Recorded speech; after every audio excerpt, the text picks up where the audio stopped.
Hello everyone. In this video we'll be having a discussion of the Hindu editorial page analysis and also some of the articles of the Hindu newspaper. Today is 25th August 2020. This is a cartoon of the day which clearly shows that Sonia Gandhi has been elected as the interim chief for the Congress party. Before I begin, I welcome you all to Wifi Study Karo, where I do daily editorials, job updates, some of the interesting facts and also topic discussions. This is also my Instagram page and also Facebook page and also my website.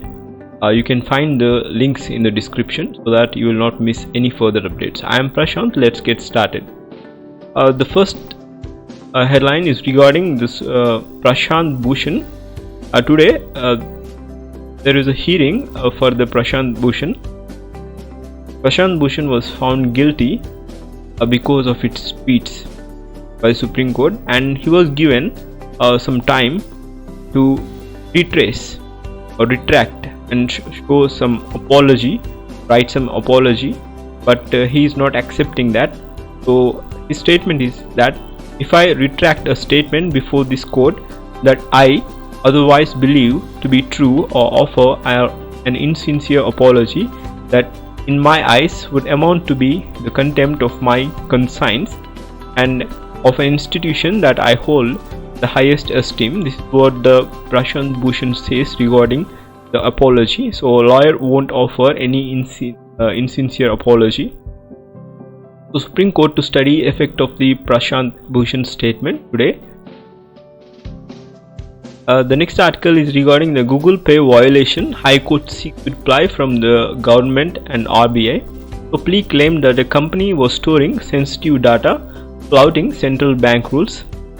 So Google Pay is regulated by National Payment Corporation of India, which is responsible for granting permission to the payment service provider as a banks with third-party apps and under UPI network.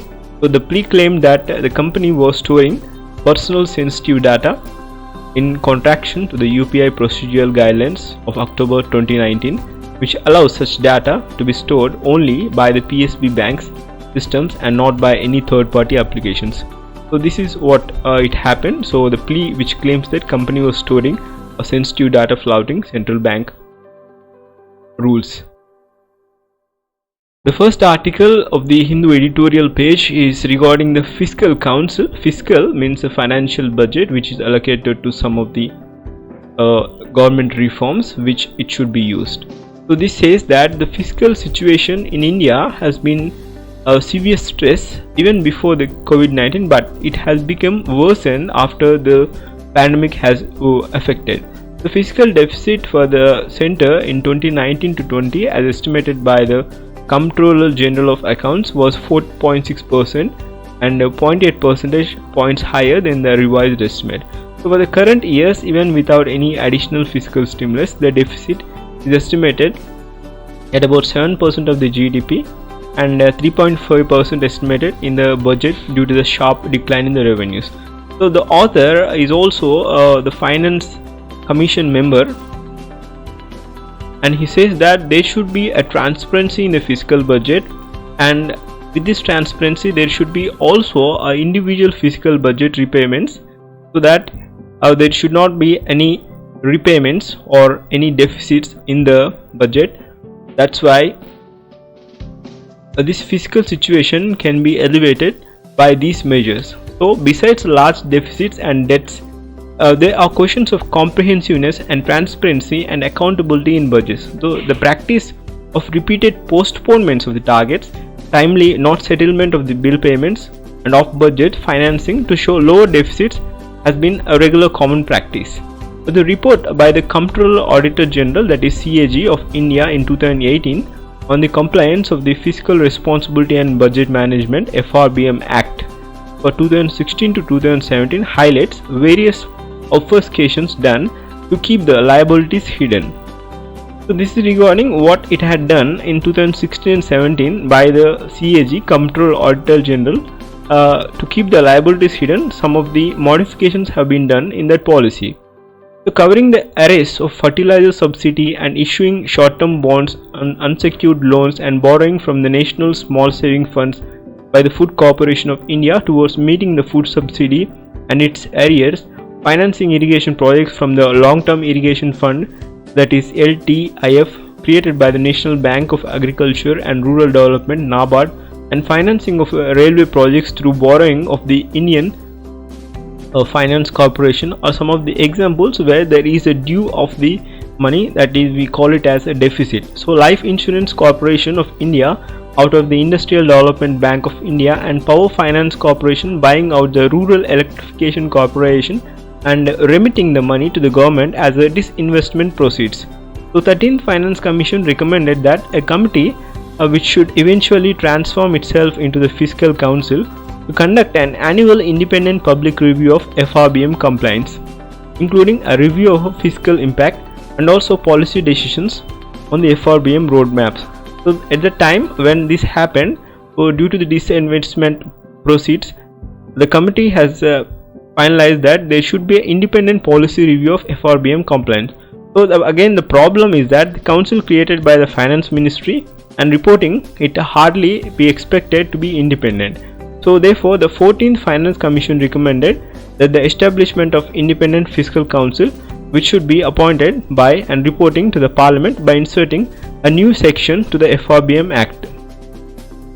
So this is regarding what author says is that there should be individual fiscal policy for different sectors, so that there is always an evaluation and also check and regular check, so that this investment is all not possible.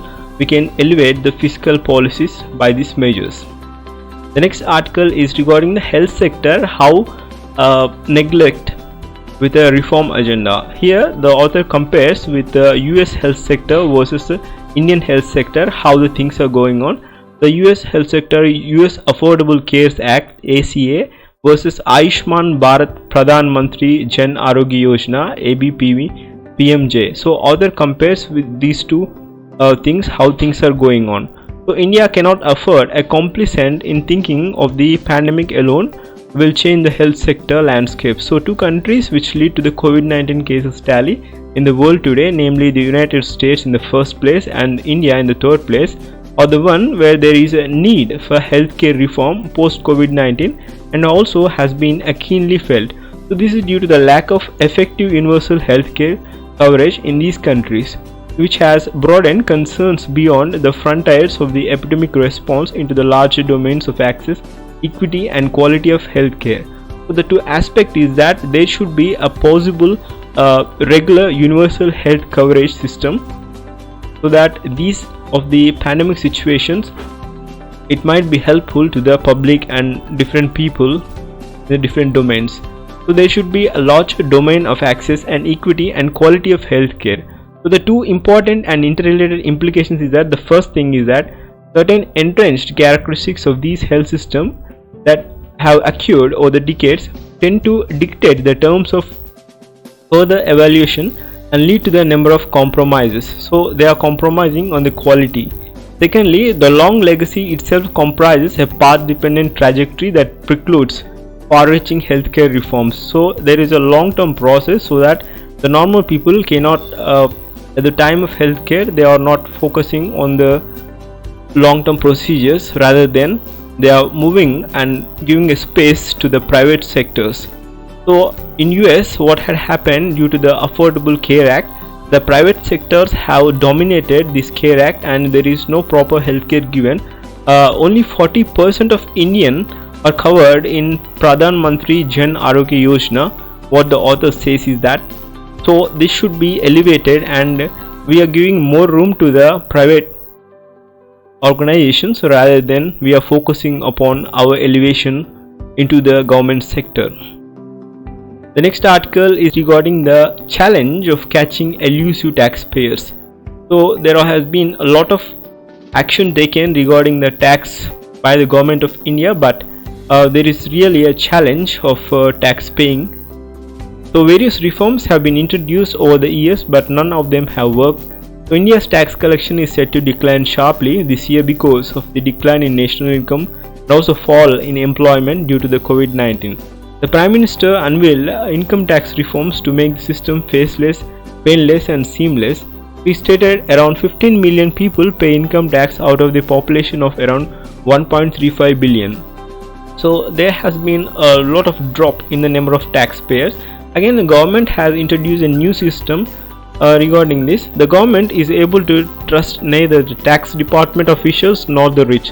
So it had decided to hand over to the different departments, so that it had decided to hand over the process of taxation to the computers. So the computers will decide who will access the tax return of the individual. So during the different stages of the case, different officers will be involved. So that is why the new scheme is said to be faceless and anonymous, so that the nexus can be formed between the taxpayers and the officers involved in passing the return, and money cannot be paid to evade this tax. So this is the new system introduced by the government to curtail the taxpayers, and it will also decided by the computer itself who will be the authorities for the tax officials. This is one of the article, reality on big screens. So the author compares the big screen effect, that is filmmaking, with the realistic situation, and also he says that recently there has been a lot of drastical events, what we call as the mishaps by the Kozhikode airplane incident, and how the things went and how people have reacted in the scenario, and how they have given their first aid, and also they have created viral news and also shared the WhatsApp and different social media, so that there is a quick information access to the people. And if that kind of things is filmed in the films, there might be an increase in the social responsibility, what the author says, and there is also an empathy created by the people of India, and also there is a change or reflection to the society if the movie makers think on creating this reality on the big screens. That's what the author says in this article. This second article is the life after second life graduation. This is a convocation virtual reality to keep up with the physical distancing measures. This is the IIT Bombay 58th annual convocation ceremony, which was held on August 23rd at IIT Bombay. This is regarding the virtual reality to keep up with the physical distancing measures during the COVID-19. The institute uses its best to arrange the VR convocation for the graduation students, so that they will not put their health at risk, but the same, so not deprive them with the sense of achievement. This is what the VR reality graduation ceremony by the IIT Bombay. The next article is regarding DRDO lists 108 defense items for Indian firms. So it will help in development and design.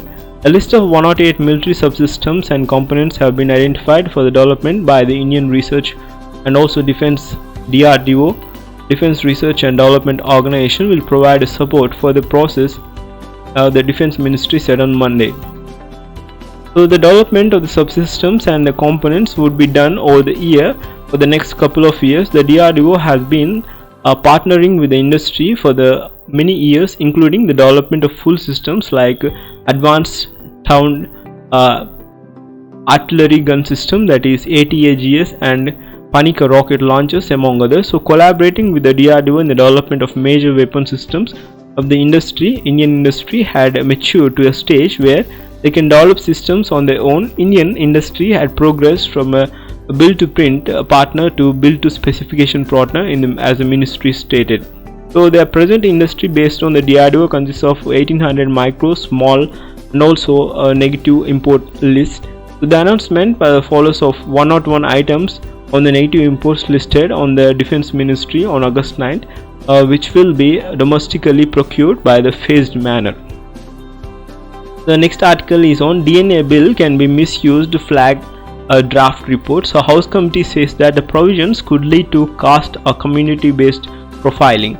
The bill that proposed DNA sampling and profiling of citizens accused of crime or reported missing and storing their unique genetic information for administrative purposes has some alarming provisions that could be used for the caste or community-based profiling, a draft report by the Parliament Committee on Science and Technology has flagged. So the committee headed by leader Jairam Ramesh met on one day that for the want of quorum, the draft report which has been circulated among the members. So the DNA Technology Regulation Act 2019 has been in the works for 15 years now. Nearly 60 countries have enacted similar legislation, with the US bringing in the law as far as back on 1994.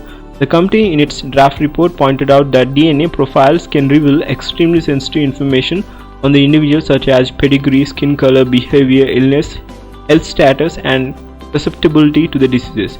So under the provisions of the bill, access to such intrusive information can be misused to specifically target individuals and their families with their own genetic data. This is particularly worrying, as it could even be caused or used in the incorrectly link or particularly cast a community to criminal activities, as the report noted. So this regarding DNA bill can be misused, and a draft report which is flagged. That's the end of article discussion. If you are new to my channel, I request you all to subscribe so that you will not miss any further updates. Thanks for joining me. Have a great day.